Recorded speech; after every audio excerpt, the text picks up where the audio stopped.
better get a snack before the train leaves the station for another Wingman Zoom session this coming Tuesday.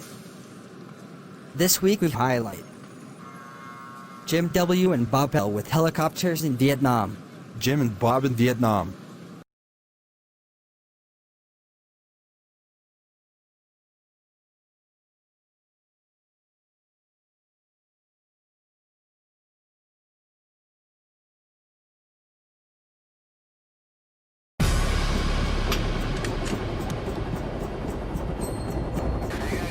For the United States, the Vietnam War was a helicopter war.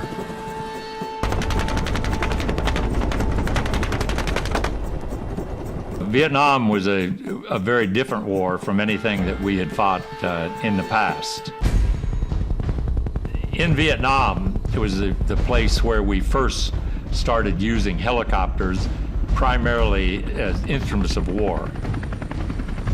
In previous conflicts, American ground forces advanced slowly with support from the air. But not in Vietnam.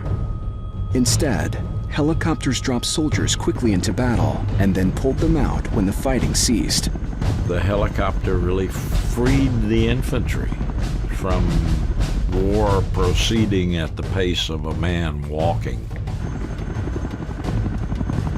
to an ability to jump deep into a battlefield, to jump into the enemy's rear, to land where he's not expecting you.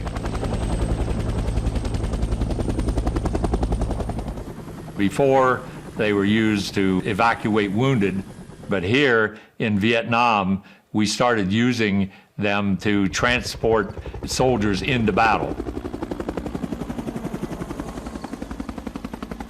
This was the essence of a new American war strategy called air mobility. It had never been used before and would change the way wars were fought. Some operations included as many as 100 helicopters in different roles. The Bell UH-1, called the Huey, was the workhorse.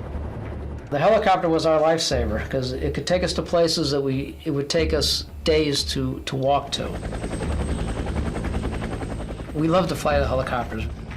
We'd get up high above the jungle, feel the cool breeze on us. Just to get a short ride in a helicopter was a treat. The Huey's versatility made it indispensable. It moved soldiers, weapons, and supplies around the country. Are we clear? They're coming hot. And it could also go on the offensive.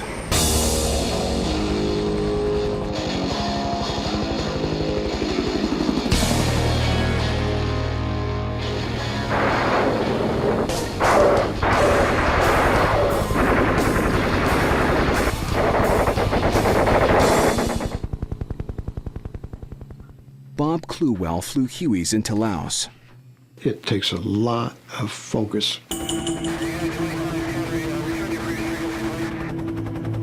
It has a taste and a feel. You know, the adrenaline begins to take over and your training takes over.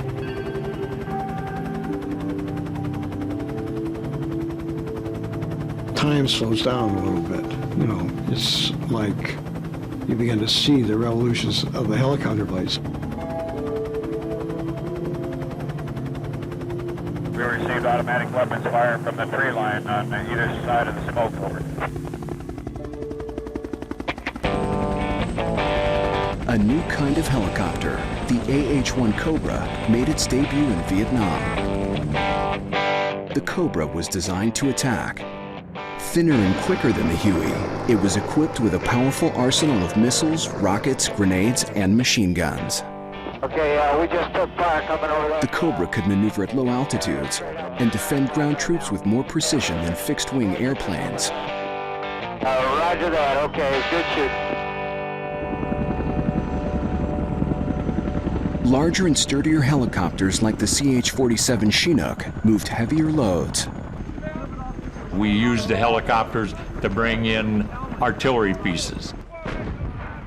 We used helicopters to bring in bulldozers and construction equipment to build our fire support bases, which we had all over the country.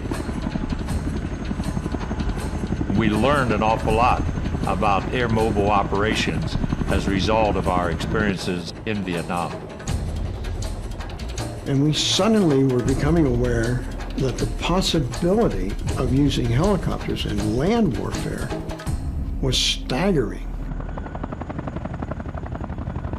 Although the air mobility strategy did not ultimately produce an American victory, helicopters like the Huey, Cobra, and Chinook became a vital part of the U.S. arsenal and an enduring symbol of the Vietnam War.